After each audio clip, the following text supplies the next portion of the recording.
Hello and welcome to this Docker tutorial, where we'll explore the power of containerization and how it can boost your workflow. Traditional application deployment can be complex and time-consuming, requiring multiple steps and configurations.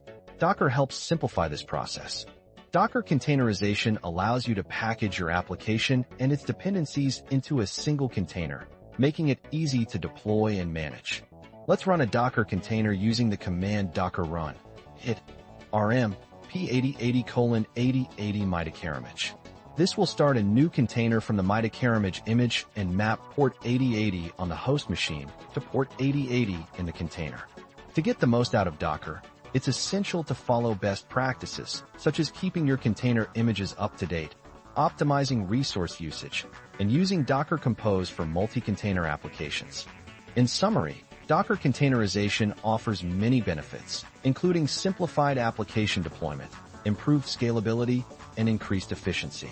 Thanks for watching, and don't forget to subscribe to our channel for more tech tutorials.